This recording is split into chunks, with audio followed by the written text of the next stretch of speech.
Você pode estar preocupado, por que eu faço isto não dá certo, faço aquilo não consigo, e você fica cansado, frustrado, e chega um momento você diz assim, epa, por que eu existo neste mundo? Querido amigo, saiba uma coisa, você é Pedro. Você está na mesma situação dos discípulos de Jesus, que tentam usar as suas técnicas, mas sem que haja uma união, uma cooperação entre o humano e divino. E você sabe uma coisa? Sem Cristo, você nada pode fazer. Percebeu? Sem Jesus, você não pode ter sucesso nesta caminhada. Pode até parecer que as coisas vão bem, mas há uma coisa que eu te garanto, que sem Jesus, você não vai chegar muito longe. É aí onde Pedro, um dia desse, teve que aprender esta importante lição. Ele ia ao mar e trazia o peixe, mas naquele dia ele percebeu que as suas técnicas, o seu conhecimento, a sua experiência não valiam nada, a menos que ele pudesse reconhecer ao dono, o criador, o provedor, que é Deus. Que é Deus. Se você vai à pesca e traz alguma coisa, diga o seguinte: graças a Deus, porque me deu isto. Graças a Deus que me deu este peixe. Se você vai ao trabalho e ganha alguma coisa para sustento familiar, diga graças a Deus. Não diga graças às minhas forças, à minha ciência, à minha formação. Porque se você pensar assim, você está ficando louco. E naquele instante, você não vai demorar a reconhecer que Deus é grande e você nada pode ser Ele. Graças a Deus, porque Pedro não negou submeter-se à ordem de Jesus.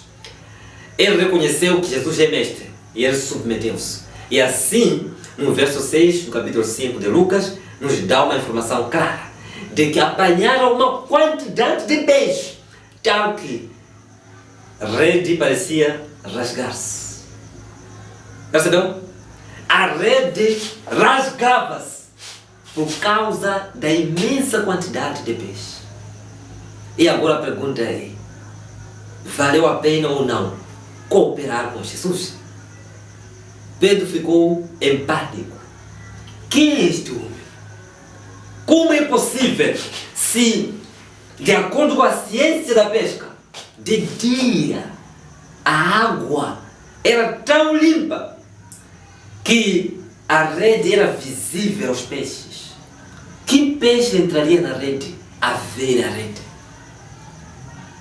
Mas naquele dia pareceu que tudo ia contra a sua própria analogia.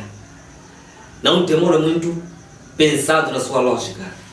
Demora muito pensando naquilo que a palavra de Deus diz. Pedro diz assim: mas por causa do seu mando eu vou lançar a rede. Se fosse por causa do meu conhecimento, da minha ciência ou da minha experiência, eu não faria. Porque tudo me indica que é um trabalho inútil. Se até a noite não apanhamos nada, quanto mais agora, à luz do dia. Qual é a possibilidade de apanhar o peixe? Mas por causa do seu mando, mestre, eu vou fazer. Eu vou lançar a rede. Percebeu? Os discípulos, quando estavam ainda frustrados, depois daquela noite, eles estavam numa situação tal que você não está em condições de pensar comigo sobre esse assunto. Porque não só eles haviam passado uma noite inteira sem apanhar o peixe, eles também, naquela noite, haviam se lembrado de muitas coisas que lhes traziam uma sombra, uma nuvem de incredulidade nos seus corações e na sua mente. Eles haviam se recordado, por exemplo, de João Batista, que estava preso 6 meses e que o seu destino qual seria, a não ser a morte, por causa da pregação da palavra de Deus. Haviam se lembrado do cenário que aconteceu em Judeia, aonde Jesus já havia passado e havia dedicado todos os seus esforços, mas nunca havia tido a simpatia dos dirigentes judeus. E agora, qual seria o destino deste trabalho?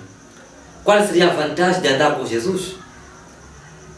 haviam se lembrado também do episódio mais recente que aconteceu através dos seus próprios vizinhos de Jesus, em Nazaré. Ele escapou à morte. A Bíblia nos dá informações sobre isto. E eles estavam vendo essas circunstâncias. E tudo indicava que não havia sucesso, a não ser tragédias por cima de tragédias. O próprio Jesus estava em risco de morte.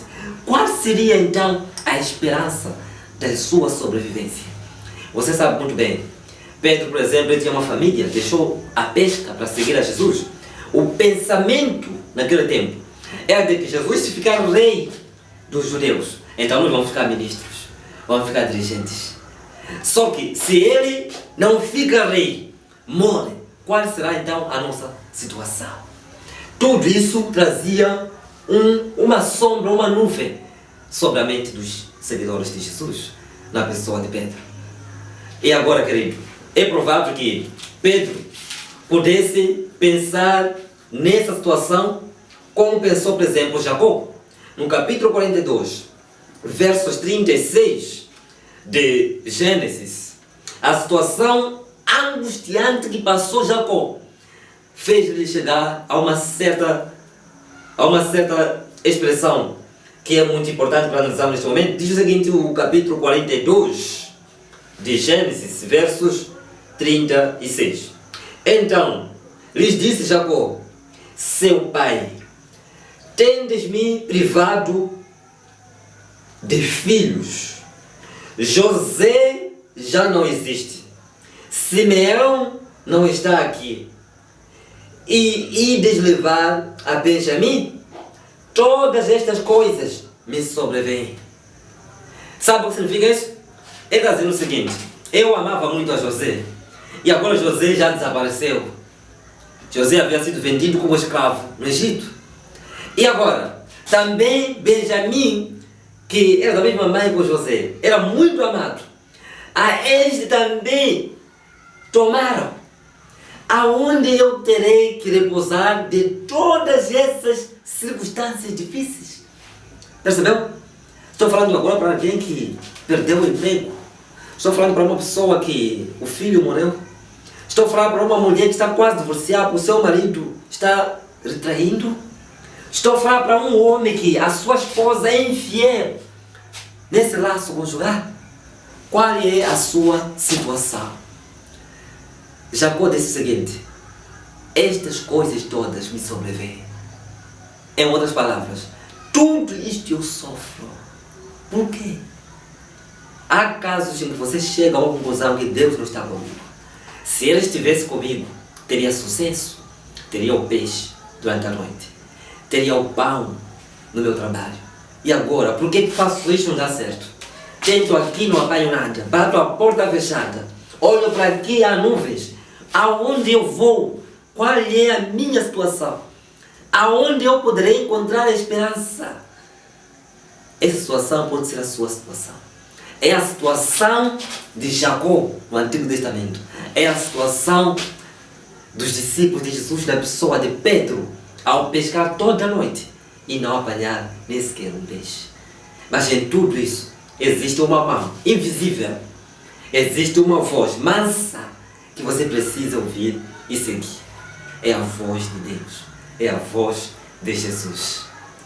A voz de Jesus a Pedro disse o seguinte, Pedro, faze o teu mar, lançai as vossas redes. As redes são vossas, mas agora eu dou a ordem, lance as vossas redes. E aí você não precisa mais de outra coisa senão seguir a sua orientação. Neste dia de hoje eu tenho um convite para você. Ao invés de você usar a lógica, os seus pensamentos, ao invés de você ser guiado pelas emoções, passe a ser guiado pela voz de Deus. Percebeu? Passe a seguir unicamente que Deus mandar. Seja como Pedro. Por causa do seu mando, mestre, eu vou fazer. Não importa se isto vai contra aquilo que é a minha consciência. Se isto contraria a minha experiência, não interessa. Mas porque o Senhor disse, eu vou fazer. A única opção é fazer o que o mestre mandar. E agora, Deus quer para você seguir o que Ele manda através da sua palavra. É a sua decisão? Se é a sua decisão, eu faço uma oração por você. Ore comigo. Pai nosso que estás nos céus, mais uma vez, eu quero louvar o seu santo nome. E quero te agradecer por ter nos concedido a sua orientação através da Bíblia. Queremos, ó Pai, através desse sermão, chegar a um momento de entrega do nosso coração. Entrega o coração desta alma. Você conhece as suas lutas, conhece os seus desafios. Pai, queira neste momento tomá-la nas tuas mãos e caminhar nas sendas desta vida, assegurando-a pela sua poderosa mão direita, ajudá-la em cada situação, porque ela promete seguir a sua orientação. Que haja milagre na sua vida por causa da sua palavra e suas promessas. Que a sua vida eterna esteja assegurada através da sua decisão que hoje está tomando. Queira cumprir isto, ó Pai, mediante a sua palavra que não falha e também através do seu poder e do seu amor. Eu faço essa oração encerrando esse estudo com toda a certeza que o Senhor esteve conosco e o Senhor estará conosco hoje e sempre, em nome de Jesus. Amém.